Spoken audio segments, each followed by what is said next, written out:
राम राम भाई दोस्तों, कैसे हो? उम्मीद करो सब अच्छे हो। मेरा नाम है श्याम सुंदर भाई। हरियाणवी फैमिली रिएक्शन में आप सबका स्वागत है। एक नई वीडियो के साथ। वीडियो भाई यूरोप बना जिहादिस्तान यार, दे रौनक की वीडियो भाई। वीडियो बहुत बढ़िया बना। अगर एक बार वीडियो देख लेते हैं भाई, उसके बाद फिर अपना रिएक्शन देंगे। दोस्तों सबसे पहले हम आपको एक तस्वीर दिखाते हैं। इस पिक्चर में दिखाई दे रहे शख्स का नाम तालिब अल अब्दुल मोहसिन है। 50 साल का अब्दुल मोहसिन सऊदी अरब का रहने वाला है। यह 2006 में सऊदी अरब से भागकर जर्मनी आया था। जर्मनी आकर इसने बताया कि मुझे सऊदी अरब में अपनी जान का खतरा है। जर्मनी आकर ये साइकियाट्रिस्ट के तौर पर काम करने लगा था। 2016 में जर्मनी ने इसे रेफ्यूजी का स्टेटस भी दे दिया। अब जो स्टोरी मैं आपको सुनाने वाला हूं वो सुनकर आप हिल जाएंगे। जर्मनी आने के बाद ये आदमी खुद को लगातार कट्टरपंथ इस्लाम यानी रेडिकल इस्लाम का दुश्मन साबित कर रहा था। अगर इसकी कुछ ट्वीट्स आप पढ़ेंगे तो आपको लगेगा कि ये तो इस्लामोफोबिक है। और तो और इसने जर्मनी के ही सरकारी अफसरों पर यह इल्जाम लगा दिया कि वो जर्मनी का इस्लामीकरण करना चाह रहे हैं। यहां तक कि जर्मनी की फार राइट पार्टी है, मतलब वहां की जो दक्षिण पंथी पार्टी है, अल्टरनेटिव फॉर जर्मनी यानी AFD, इसने उसके लीडर्स के कुछ ट्वीट्स भी रीट्वीट किए थे। मतलब उसकी ये सारी बातें सुनकर आपको क्या इंप्रेशन मिल रहा है बताइए कि यार ये बंदा कितना लिबरल सोच रखने वाला है। इसको सऊदी अरब सरकार के रेडिकल इस्लाम, कट्टर इस्लाम से दिक्कत थी, इसीलिए ये भागकर जर्मनी आ गया। अब ऐसे आदमी पर एजेंसीज क्या ही डाउट करती। मगर फिर 20 दिसंबर को इस कहानी में एक ऐसा टर्न आया जिसके आगे हॉलीवुड की बड़ी से बड़ी क्राइम थ्रिलर फिल्म भी फेल है। 50 साल का तालिब एक BMW कार किराए पर लेता है। उसके बाद वो बड़ी चालाकी से उस गाड़ी को जर्मनी के मैग्डेबर्ग शहर के क्रिसमस मार्केट में ले जाता है। धीरे धीरे वो कार को उस लेन में ले जाता है जहां सिर्फ इमरजेंसी गाड़ियां ही आ सकती थी। इसके बाद वो गाड़ी को फुल स्पीड में चलाकर लोगों की भीड़ पर चढ़ा देता है। एक के बाद एक लोग उसकी गाड़ी के नीचे आना शुरू हो जाते हैं। सिर्फ कुछ ही सेकंड में अपने हमले से तालिब ने सैकड़ों लोगों को गाड़ी के नीचे रौंद डाला। इस अटैक में अब तक 5 लोग मारे जा चुके हैं, 200 से ज्यादा इंजर्ड हैं। इंजर्ड लोगों में से 40 लोगों की हालत बहुत ज्यादा खराब है। इस हमले के बाद से पूरे जर्मनी का खून खौल रहा है। लोग सड़कों पर आकर इन मुस्लिम रेफ्यूजीज को देश से वापस निकालने की डिमांड कर रहे हैं। जर्मनी की पुलिस अभी इन्वेस्टिगेट कर रही है और इस अटैक के पीछे तालिब का मोटिव क्या था ये जानने की कोशिश कर रही है। मगर पहली नजर में ये कहानी किसी सस्पेंस थ्रिलर से कम नहीं लग रही। जहां एक किलर ने जर्मनी में असाइलम लेने के लिए पहले तो झूठ बोला कि मुझे मेरी कंट्री में जान का खतरा है, फिर अपनी असली सोच छिपाने के लिए उसने कट्टरपंथ इस्लाम की बुराई करनी शुरू कर दी ताकि किसी को उस पर शक ना हो।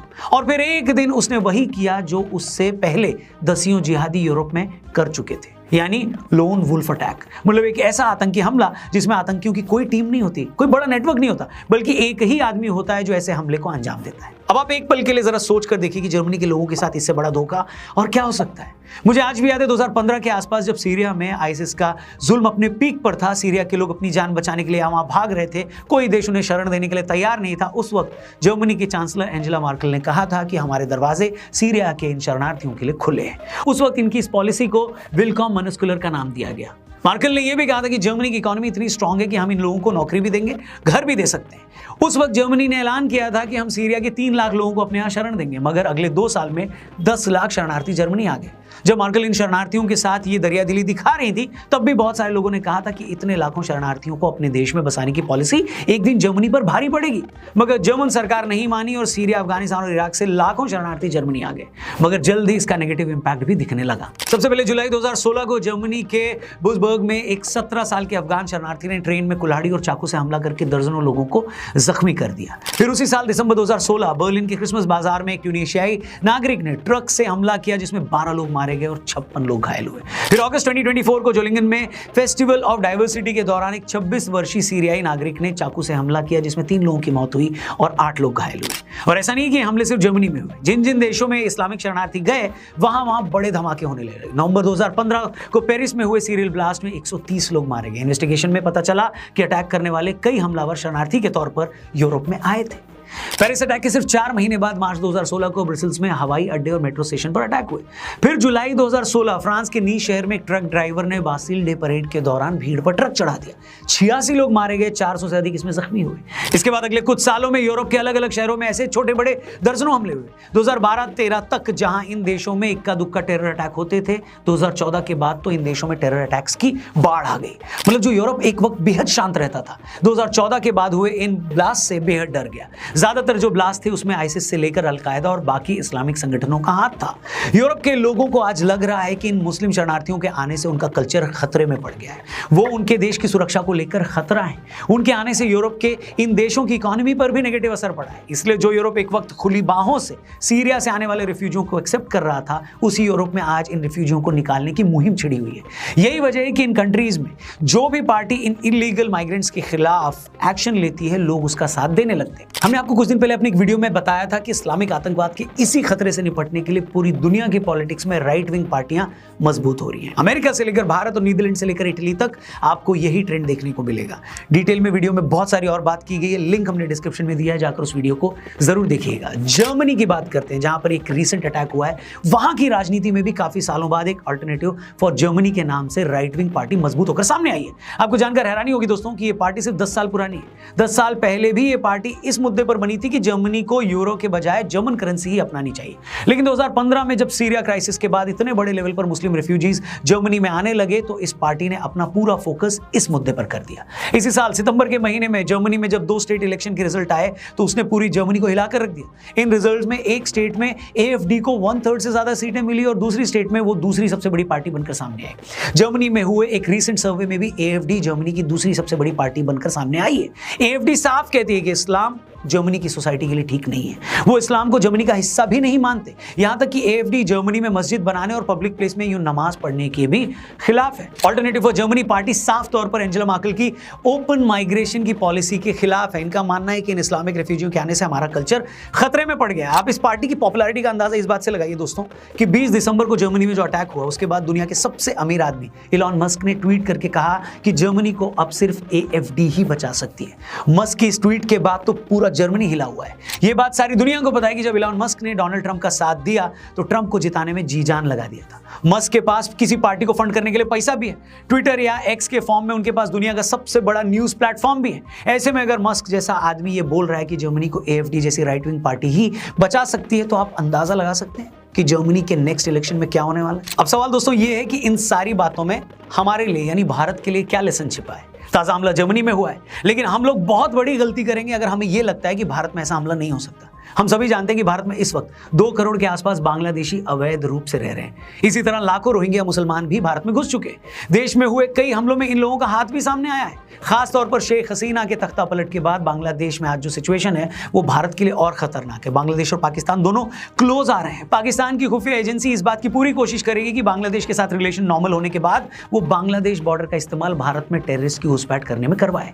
भारत के लिए टेंशन की बात यह है कि इसके ईस्टर्न बॉर्डर का एक बड़ा हिस्सा ऐसा है जिस पर अभी भी फेंसिंग नहीं हुई है, और इसी रास्ते का इस्तेमाल करके बर्मा से लेकर बांग्लादेश के रास्ते आतंकी भारत में आ सकते हैं। इसलिए बहुत जरूरी हो जाता है कि हमारे इन बॉर्डर को भी और सिक्योर किया जाए। साथ ही NRC और CAA को भी टाइम से इंप्लीमेंट किया जाए, ताकि जितने भी ये लोग इलीगल तरीके से भारत में रह रहे हैं, उन्हें फौरन इनके देश वापस भेजा जा सके। मुझे अच्छे से याद है कि आज से कुछ साल पहले जब बांग्लादेश की घुसपैठियों को वापस उनके देश भेजने की बात होती थी, तो भारत के ही एक राज्य की मुख्यमंत्री कहती थी कि इन लोगों को वापस बांग्लादेश भेजने से पहले मेरी लाश के ऊपर से गुजरना होगा। ये बात अलग है कि वही नेता आज बांग्लादेश में हिंदुओं की जो हालत हुई है, उस पर ऐसे आंसू बहा रही हैं कि उस आंसू को देखकर खुद घड़ियाल के भी असली आंसू निकल जाएं। एंड में दोस्तों बस यही कहूंगा कि एक्सट्रीमिस्ट को एक बात अच्छे से समझ लेनी चाहिए कि ये दुनिया सबकी है। इस दुनिया में रहने का हक सबका है। हर किसी को अपना भगवान, अपना धर्म प्यारा है। अगर किसी को यह लगता है कि ना ना ना ना ना वो तो पूरी दुनिया पर कब्जा कर लेगा, या किसी और धर्म के आदमी को यहां रहने का हक नहीं है, तो ये उनकी बहुत बड़ी मासूमियत है। जर्मनी ने 2015 में लाखों रिफ्यूजियों को अपने यहाँ पनाह देकर बड़ा दिल दिखाया, लेकिन अगर कुछ मुट्ठी भर जिहादियों को ये लगता है कि वो उनके इस सीधेपन का फायदा उठा लेंगे, तो शायद वो जर्मनी या यूरोप की हिस्ट्री से वाकिफ नहीं है। ये लोग अगर पेलने पर आ गए ना, तो इतना दौड़ाएंगे कि फिर सीधा अरब की खाड़ी में ही छलांग लगानी पड़ेगी। हम सभी ये देख रहे हैं कि हमास के जिहादियों ने जब इजराइल पर अटैक किया और इजराइल को लगा कि बात तो हमारे सर्वाइवल की आ गई है, तो फिर इजराइल ने गाजा का क्या हाल किया ये सबने देखा। इसलिए जिस दिन फ्रांस या जर्मनी या किसी भी देश को ये लगा कि ये शरणार्थी जो ये रेफ्यूजीज हैं हमारा ही कल्चर बर्बाद कर रहे हैं, हमें ही हमारे देश में बर्बाद कर रहे हैं, तो उस दिन ये 1 मिनट भी नहीं लगाएंगे इन लोगों को ठिकाने लगाने में। और जिस दिन ऐसा हुआ तो इनका भी यही हाल होगा जो आज फिलिस्तीन और लेबनान में हो रहा है। बाकी समझदार लोगों को इशारा काफी है। आपकी इस मामले पर क्या राय है वो भी हमें जरूर बताइएगा। आपको क्या लगता है ये लड़ाई अब कहां तक जाएगी? तो इसे हर एक दोस्त, हर एक रिलेटिव्स तक पहुंचाइएगा, अपने हर एक व्हाट्सएप ग्रुप में इस वीडियो को जरूर शेयर करिएगा, और जर्मनी में जो दोस्त रहता है उस तक तो इसे जरूर पहुंचाइएगा। Thank you for watching, channel subscribe करके जाइए, जल्दी मिलते हैं, अपना ख्याल रखिए, जय हिंद, वंदे मातरम। तो दोस्तों कैसे लगी वीडियो? वीडियो बहुत बड़ा है, बहुत बढ़िया भाई।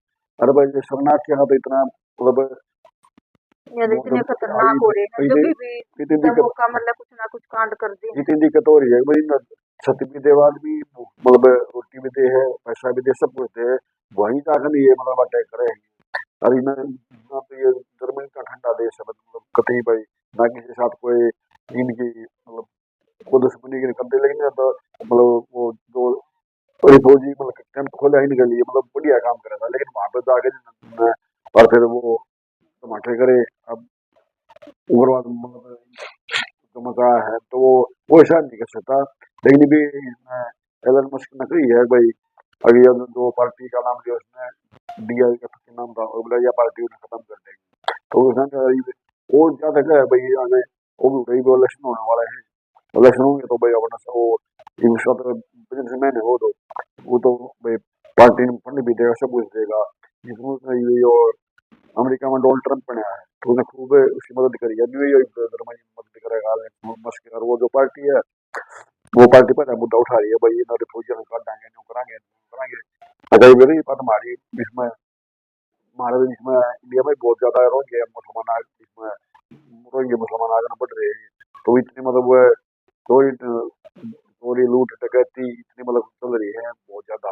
और फिर ये भाई बांग्लादेश जब मतलब यार ये बोगल डोगल हुआ है, तो ये भारत सरकार तो ये पास भी कहो थी मोदी गवर्नमेंट भाई हम ये एनआरसी लागू कराएंगे, तो लागू कर दे सी, तो जब इन तो 50 के हैं, और ये गलत फायदा उठा रहे हैं। इनमें इंसानियत होती है हाँ, नहीं, ये वो एक आदमी के रखी कितना न मार दे हुआ है। जो भी इनकी मदद करेगा ना उससे कवर करते हैं, तो मतलब ना तो ये या अपने हर एक आदमी की मदद करना चाहो, लेकिन ये मदद के काबिल नहीं है, तो ये मतलब ये देश निकाल दे रही डोनाल्ड ट्रंप है। हाँ डोनाल्ड ट्रंप है, वो कहने लग रहा है भाई आप जितने भी ये बात आए बड़े वापिस भेजो, तो हर देश ने मतलब अपने देश की सुरक्षा के लिए ये कदम उठाने होंगे, नहीं तो ये आतंकवाद तो बढ़ता है। तो दोस्तों देश की फिर सुरक्षा मुसीबत में आ जा है, तुम्हारे खुद के ना उससे तो जो नागरिक भी आ रहे ना जिस भी देश में तो सारे आप अपने देश भेज, उनके देश भेजने के लिए सारे देश ने मिलकर जो खुद के नागरिक उनकी सुरक्षा खतरा में हो जाए। हाँ। तो दोस्तों अपनी राय कमेंट बॉक्स में जरूर दिया करो भाई, डाले वीडियो की। अब ये शरणार्थी है 3 दिन की शरण देनी चाहिए या नहीं देनी चाहिए, तो वीडियो को लाइक करना, शेयर करना और कमेंट करके जरूर बताना वीडियो कैसी लगी, और नेक्स्ट वीडियो हम अपलोड करेंगे वो भी कमेंट करके जरूर बताना। ओरिजिनल